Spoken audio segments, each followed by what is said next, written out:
think I hit the wrong button and the recording stopped. So this is the second part of week 10's lecture. Apologize for that, but you know, it breaks it up anyway, so not too bad for you guys. So I'm going to go ahead and pick up where we left off. I will share my screen.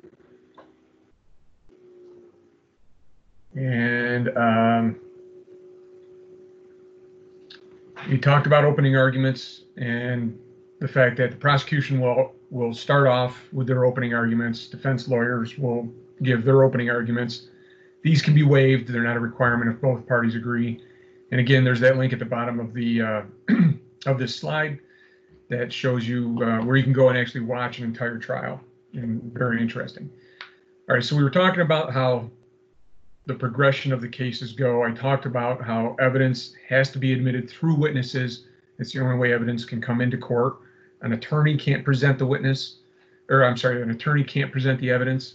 There has to be a witness. I talked about chain of custody and how important that is, and that the evidence will come into trial through each of the people who handled that piece of evidence typically. And the first part of presenting evidence is calling witnesses, where the prosecution goes first again, and the prosecution will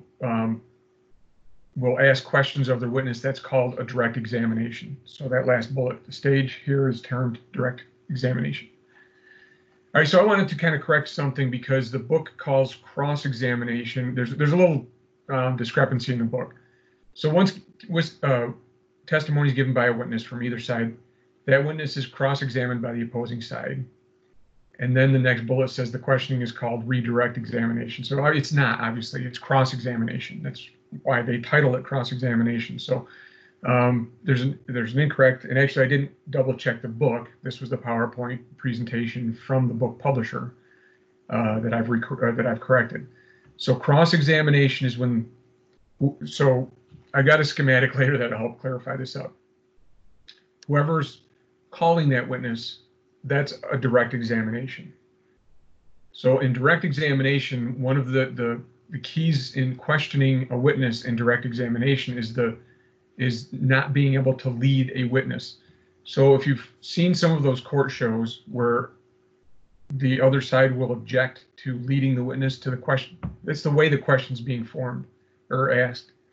So as a witness for the prosecution, as a police officer, as a crime scene technician, the prosecution had to ask very open-ended general questions. Were you working at this time and date? Who were you employed by? Did you have occasion to respond to this address? So they can't even say that, you responded to a 911 call at this address for a shooting. Is that correct? No, they can't even ask that. So I'm going to back up the slide here to what we're talking about, because this is direct examination I'm talking about. So they'll ask very general open-ended questions. Did you have occasion to go to this address? Yes. What was the reason you went to that address? I responded for a 911 call of a shooting. And what did you see when you got there? All right, so they can't say, did you see a victim lying on the ground bleeding? They can't say, did you see a suspect somebody with a handgun running away from the scene? Those kinds of leading questions are not permissible in the trial, in the direct examination process. So very open-ended questions, and that's why the prep before testimony is critically important, because the district attorney will sit and say, look, these are the questions I'm going to ask. What are your answers going to be? And then they'll know, the prosecutor will know if you're going to provide the evidence, the testimony that they're looking for based on the questions that they're going to ask, or if they need to ask more questions, right? So depending on your level of expertise in testimony and testifying will dictate some of that. So by the time I was done in the technicians unit, I was very good at testifying at trials. So I would just wait for the initial, what did you do when you got there? And I would just go on this narrative. When I got there, I approached, officers who had the crime scene secured, and I spoke to an officer and the sergeant and lieutenant in charge. They gave me a quick briefing, and then I would go just walk the prosecutor through my processing of the crime scene. So there was very little questioning on the prosecution's end. That was not always the case, as I was new to the crime scene technicians unit and new to testifying at those felony murder trials. The prosecutor would have to ask more questions. But again, they can't ask leading questions. They have to ask very open-ended questions. So the next part is the cross-examination. So as a prosecutor witness, being a police officer, I was a witness for the prosecution. The defense would then cross-examine me. So once the prosecution's done asking their questions, the defense will cross-examine me. And cross-examination, they can ask more pointed questions, because at this point they're trying to get to very specific details, and part of what they're trying to do, quite frankly, is impeach the credibility of the witness. So they would try to ask questions that would make it sound like I didn't fully do my job. Well, is it possible that there was another gun there that you didn't find? You know, the problem with those questions is that anything's possible, right? So I couldn't testify that, no, that's impossible, because there's always a possibility that maybe I didn't find the gun. A lot different when we're talking about bullets. You know, bullets can go anywhere. They break up into pieces.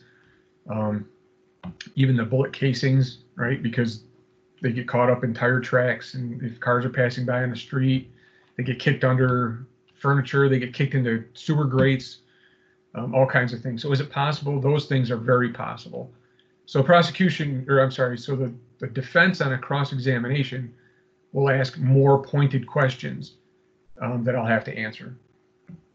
Now, the objections that you see on TV come from questions that are asked beyond the scope of what either the prosecution's allowed to ask on direct examination or what the defense is allowed to ask on cross-examination. So remember, we talked about all those hearings beforehand, and now you know that one of the forms of misconduct for both prosecution and defense is this idea of backdooring evidence. So at those hearings, at those suppression hearings, right, if the defense is making motions to suppress evidence, and those are the pretrial motions and the hearings that result, and the judge excludes a certain piece of evidence, that means the prosecutor can't even allude to the fact that that piece of evidence exists. So if there was, let's say, for instance, there was a fingerprint on the handgun that I recovered at the scene, the handgun was linked by ballistics to the homicide. So the fingerprint that I lift and process comes back to the defendant. If for some reason the prosecution or the defense is able to credibly enough argue why that fingerprint, for whatever reason, should be excluded from evidence, the prosecution can't even allude to the fact that that fingerprint existed, meaning that they won't even be able to ask me about processing the gun for fingerprints, because then I would have to testify, yes, there were fingerprints found on the gun. So the backdooring of evidence comes from, you know, alluding to the fact that those fingerprints existed, which, by the way, just on a note of reality, on all of these crime scene shows, they always find fingerprints on the guns and on, you know, everything they find fingerprints on. Fingerprints are very rare to find sometimes because they're so fragile. If you've taken my my criminal investigations class, we talk about the fragility of fingerprints and how easily eradicated they are. And strangely enough, on guns, nationwide, 15 to 20% of the time they'll find fingerprints on a gun, which is very interesting because it's a metal surface. You would expect to find fingerprints on a metal surface. It's a very good surface for that. But very rarely would I be able to find a usable fingerprint on any of the guns that we covered. So when you see the crime scene shows, very, very much fantasy what those guys are doing. So don't believe it all. All right, so we have the presentation of the evidence through the witnesses. Prosecution calls their witnesses first. Prosecution direct examines their witnesses by asking very open-ended questions.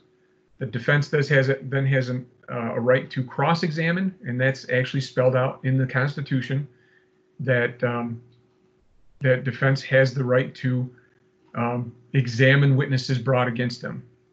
That's in the Constitution. So they will cross-examine, at which point they can ask more direct questions, more pointed questions, Then it goes back to the prosecution where they can ask redirect questions to that same witness. And those are limited in scope to questions that would serve to clarify anything that was brought up during the cross-examination. So a lot of times defense lawyers will ask you yes or no questions. And by law, the judge will order you not to expound on your answer, typically. Now, I've had good judges that will allow you to give a full answer if it's a question that can't be answered. And I would specify, officer, I asked you yes or no to answer this question. I would respond with, that's not a question I can answer with a simple yes or no. So sometimes the judge would allow that, sometimes they wouldn't. So if I'm limited to a yes or no, that's a key for the prosecution to ask a question of me, a follow-up question afterwards. So when the defense is done with their cross-examination, it then goes back to a redirect examination by the prosecutor, can ask questions to clarify anything that was brought up during the cross-examination. So remember, the defense is trying to impeach my credibility. So if the prosecution can then ask a follow-up question that kind of reestablishes my credibility or clarifies a particular point that doesn't sound favorable the way it was asked and answered when I was cross-examined, then the prosecutor has the right to do that. So that's a redirect examination. Once the prosecutor is done with redirect, then the defense again has a chance to re-cross-examine the witness. And again, that's limited in scope to clarification questions of anything that was brought up during the redirect. So you have this back and forth, and depending on the complication of the case and the amount of testimony involved by that witness, this back and forth can go several iterations before the witness is finally excused. That's at the discretion of the judge, whether the judge will allow continued recross and redirect. But typically it's direct examination, cross-examination, redirect examination, recross examination. So that process will continue until the prosecution has presented all of its witnesses that way. So here's a slide talking about the redirect, recross. So I created the schematic for you guys to give you more of a visual. So here's this back and forth. You have the opening arguments, prosecution first, then defense. Presentation of the case done through witnesses. All evidence is introduced through witnesses. You get the direct examination, but again, the prosecution's going first. Direct examination by the prosecutor of prosecutor's witnesses. Cross-examine of the prosecution witnesses by the defense. Redirect exam of the prosecution witnesses by the prosecution. Recross examination of prosecution witnesses by the defense. Once all of the prosecution witnesses have been called and questioned and the prosecution rests their case, you've seen that on probably some of the crime shows, prosecution rests their case, it is then time for the, whoops, look at that, I didn't change that one, for the defense to present their case. So, you know what, I'm just going to change that right now so I don't forget that real quick. Stay with me.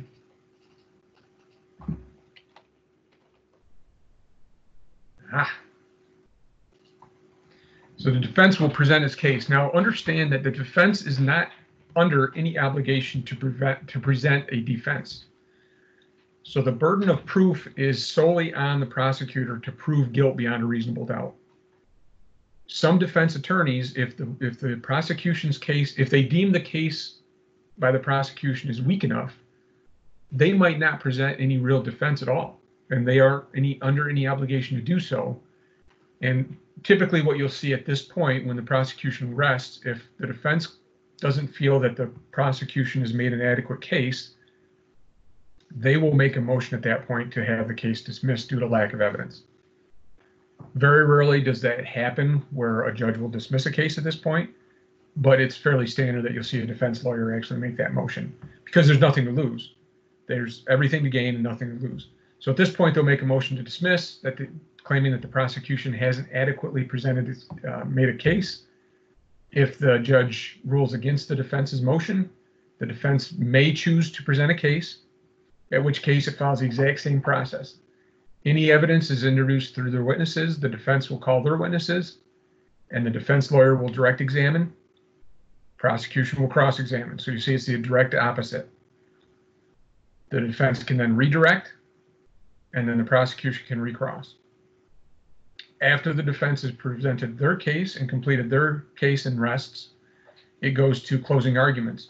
This is the only time in the court process where you'll see the defense go first. So there are some advantages that the prosecution has because they're the first to present a case. They're the first that the jury hears. They're the first to present their case, and they're the last ones that the jury hears from. So closing arguments, the defense goes first, prosecution goes last. If it's a jury trial, the judge will give instructions to the jury, and there are specific instructions depending on cases and the types of evidence that were presented. So instructions that the judge will literally read verbatim out of the criminal procedure law. The jury, if it's a jury trial, the jury will deliberate and hopefully reach a verdict. If they do not agree, if they can't come to a unanimous agreement, something that's called a hung jury will occur. When we covered juries, remember we talked about the fact that the Supreme Court has recognized that you don't always have to have unanimous jury verdicts. It's allowable to not have unanimous jury verdicts. There's nothing in the Constitution that requires a unanimous verdict. In New York State, we still require unanimous verdicts by the jury. So out of those, if it's a felony, we have 12 jurors. Out of those 12 jurors, it only takes one juror to vote not guilty, and that can stop the whole process. So after a certain amount of time, the judge will ask them to continue to deliberate to try to reach a unanimous verdict. If they're not able to do so and they're gridlocked, and I had those clips from the 12 Angry Men showing that back and forth, where they just couldn't reach a unanimous verdict. Eventually, the judge will probably declare a hung jury, or that we'll call it a hung jury, meaning they weren't able to come to a unanimous verdict one way or the other. In a hung jury, the judge will then declare a mistrial. And then the mistrial will just mean that there was no finding, and then the prosecution has the option whether or not to retry the case. And there are reasons why they would, and there's reasons why they wouldn't. And I talked about the fact that the OJ case, because of the sheer expense, so this tied up a courtroom for the better part of a year, as well as the sequestration of the jurors in a hotel room. So you have the amount of manpower tied up in the case, plus the enormous expense. They decided not to, they would have probably not retried the case. Now, in that case, the jury reached a verdict. But if that had been a hung jury, the prosecution most likely would have decided not to retry the case. So if the verdict is guilty, then you'll go to a pre-sentence investigation and sentencing phase. So obviously, if this is a bench trial, we don't have instructions to the jury. We don't have jury deliberations. We go right to verdict and sentencing. The verdict, if it's guilty, obviously is a sentencing. If the verdict is not guilty, then that's the end. The defendant's excused, goes free, and no longer has to worry about this charge ever being brought up again, unless for some reason the prosecution decides to appeal. And I talked about that in the first part. So hopefully that helps clarify this whole process, how this goes. I talked about impeaching witnesses, and the book talks about this too, and that's just trying to discredit the witness. So one of the things that the defense will do is try to make it, from my perspective as a crime scene technician, is they would want me to appear like I didn't know what I was doing, that I wasn't meticulous and thorough, that I wasn't following procedures. This was one of the things that that the defense was very good at in the O.J. Simpson trial, where they showed that the collection and the storage of evidence was flawed. So in particular, there was blood evidence that there was a vial of blood taken from O.J. Simpson. So if you don't remember the case, he was accused of slaughtering his ex-wife and her boyfriend. Blood all over the scene. Obviously, they would want some kind of blood to compare it to. This was just the very infancy of DNA, and it was this case that really allowed DNA to be considered valid scientific evidence for court purposes. And prior to that, there really wasn't DNA used in court. It wasn't widely accepted. So they'd taken a vial of O.J. Simpson's blood. They brought it back and they handed it off to the crime scene tech.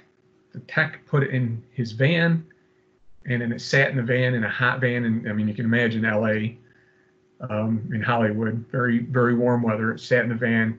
So there were a lot of issues with the way evidence was, even the security of the crime scene was questionable.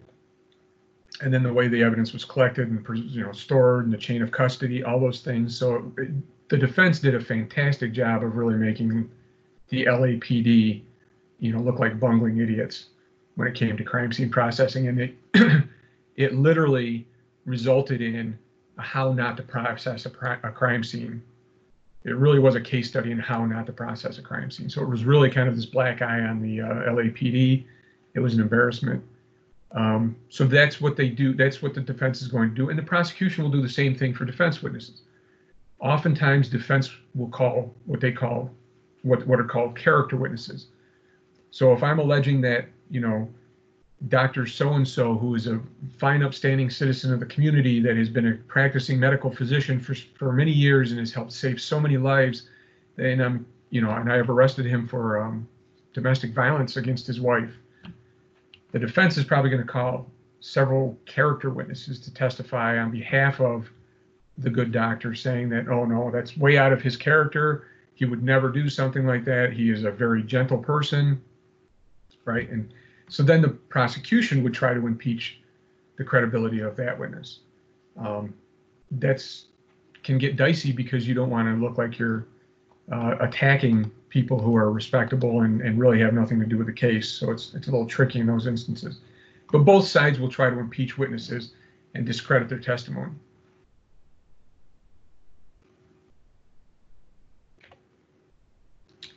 So expert witnesses are interesting because they serve to really confuse cases oftentimes. So as an accident reconstructionist, I was an expert witness and I could testify as an expert. So the difference between a lay witness, so as a regular police officer, even as a crime scene tech, there were very limited things that I could offer an opinion on. Experts are allowed to give their opinion. So literally, if I would respond to a shooting, there's a dead body with bullet holes in him. And at trial, they would want to see the clothing because the clothing would have bullet holes in them. And that's kind of a very powerful thing to show a jury. I could not testify that the victim had been shot because I'm not an expert in gunshot wounds. A doctor would have to testify that the wounds were consistent with a gunshot wound.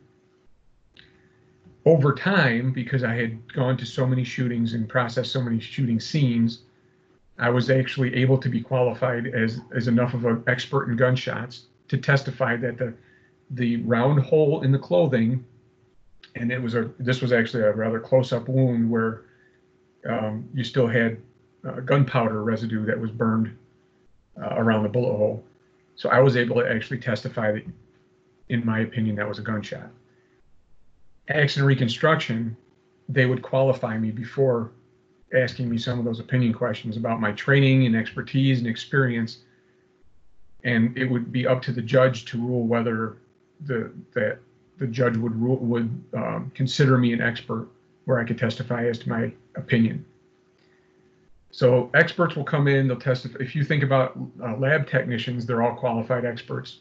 If I'm a lab technician testing DNA, my education, my training, and my experience make me an expert in testing and the results of DNA testing. So I can actually testify as an expert there. I also testified as an expert in the analysis of arson investigations based on my training and experience. So you see witnesses, and then both sides will have these witnesses. One witness will testify to one thing. The other expert witness will try to refute that and testify to something different. And then it's really up to the judge to make the determination which expert, or the jury, right, will determine which expert is more credible. So I would testify as to my calculations for a crash and my speed estimate based on all the formulas. The defense would have their expert crash reconstructionist come in, testify to something different, that their calculations resulted in a different finding. And what it does is it really distorts the science. So I'm not saying that their expert witnesses, well, yeah, I am. There was no doubt in my mind that I didn't even know the people that I was reconstructing the accident against, trying to build a case against. It was the math that was the math. And how it ended up is how it ended up. And I would calculate the same way for a civilian or a police officer involved in a crash. And I had a police officer who was involved in a crash that I reconstructed the accident, and it was not favorable to the officer. So I knew that my calculations were unbiased. They were just the math. I couldn't say the same thing for defense because they were being employed by the defense to defend against the calculations that I had. So I'm not saying that they're wrong necessarily, and I actually learned. That's the great thing, is you learn from your mistakes. So I would learn when I would make a mistake, and the defense expert witness would catch that and make me look silly. That's part of the process. They were able to impeach my testimony that way, and so there were times I was wrong. I just knew that my numbers weren't biased. There wasn't any bias being played into that. So all kinds of experts in ballistics, experts in DNA, blood spatter. There is certification and training levels for interpreting blood spatter evidence, fingerprints, crash reconstruction. Psychologists are considered experts when you're talking about the mental state of the defendant. So all kinds of experts that might come in and offer testimony. So this isn't part of the trial process, but the witnesses and the victims are entitled to some assistance. And there are witness coordinators in the district attorney's offices that are the ones with, tasked with making sure the witnesses are present for court dates and lining them up and making sure that, they have rides to court and whatnot. So that's come a long way, actually, in the fairly recent times. Prior to that, prior to the, like 20, 25 years, victims in particular were just never really considered. And if you think about it, it's a criminal justice process. It's not a victim justice process. So the entire process was solely focused on the defendant as the accused criminal in the case. And victims were almost completely, and many times they were completely excluded from the process. And now they have a lot more rights in terms of what they can do, what kind of things they can participate in. So at the end of a trial, you have victim impact statements where there's no cross-examination or anything like that. It's after the closing arguments. Typically at sentencing, right? Because you don't want to emotionally sway the jury. So at sentencing, the victim can give an impact statement about how this heinous crime has had such a negative effect on them, and try and kind of making their case for a harsher punishment usually. Children are a whole different ball of wax, and you can understand that because of the fact that they're at a young age, they're fragile. Their mind is easily tainted, so you can put ideas in children's heads just by the way you're asking questions or talking to them. So there's a whole different training aspect in terms of police officers adequately and properly interviewing a child victim or a child witness, and then in the trial process, there's a process there too. There have been instances, because they don't want child victims to have to testify face to face in front of their adult attacker, that they will be allowed to give testimony over closed circuit TV. So they'll be in another room and they'll just broadcast the testimony. That way they can still be examined, cross-examined, but they're not having to look at and be intimidated by their attacker. And that's crucially important, particularly in like sexual abuse cases. All right, so we talked about this. At closing, the closing statements are a summation where prosecution and defense will each kind of summarize what they think they've proven in order to kind of wrap things all up for the jury and kind of put a nice, neat bow around it, hoping that the jury really is more convinced by their case. So the Fifth Amendment is the U.S. Constitution right against self-incrimination. So this gets misinterpreted oftentimes because witnesses think that they have a right to remain silent. Witnesses are actually bound by law to answer the questions. If I'm the accused and I'm testifying, I can't be forced to give testimony against myself. So I can refuse to answer any questions and not take the stand. And that's completely up to the defendant, usually with the advice of the defense counsel. So there are reasons why I might not want to take the stand on my own defense, particularly if I'm a career criminal, and say I'm accused of shooting a store owner as part of a robbery, and and let's face it, a lot of times the criminals just aren't very good at testifying because they're just not. So a lot of times a defense lawyer won't even want a criminal, an accused person to take the stand in their own defense. But if they do, they don't have to answer any incriminating questions, any questions that might tend to incriminate them. So that's the same thing as a Miranda rights when you think about it. It's just now in the trial process. So the same rights that I don't have to talk to a police officer, I have the right to a lawyer and not answer any questions when I'm being talked to by the police. That same right holds true in the court process. So I don't have to answer any questions that are incriminating to me. If I'm a witness, I must give testimony because there is no Fifth Amendment protection against self-incrimination, unless my answer would tend to incriminate me. So we see this in organized crime, where I'm linked to, the godfather of the mafia, and as they're establishing that link, I realize that this is going to lead towards them connecting me to the same type of organized crime activities that the godfather is being on trial for. So I can refuse to answer questions that would incriminate myself. But I am compelled to give testimony if it's in testimony against somebody else. So understand the difference. The Fifth Amendment only applies to the specific person. So if I just don't want to testify because this is a good friend of mine and I don't want to get them in trouble, that's not a Fifth Amendment protection. I still have to answer the questions or be held in contempt of court and possibly sent to jail. All right, so we already know that jury deliberations are a secret thing. Nobody's allowed in the jury room, not even an officer of the court at all. And we see that there's kind of a schematic here where this idea of a hung jury as opposed to a verdict. And we already talked about that.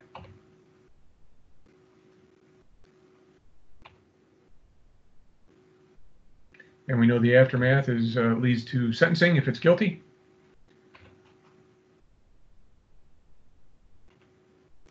Okay, so there we go. Part 2 complete. So I hope that clarified things. If you guys have any questions on anything that obviously anything that we've covered, but particularly for the trial process, or you have something that's of particular interest that you think your classmates would benefit from too, by all means, let me know.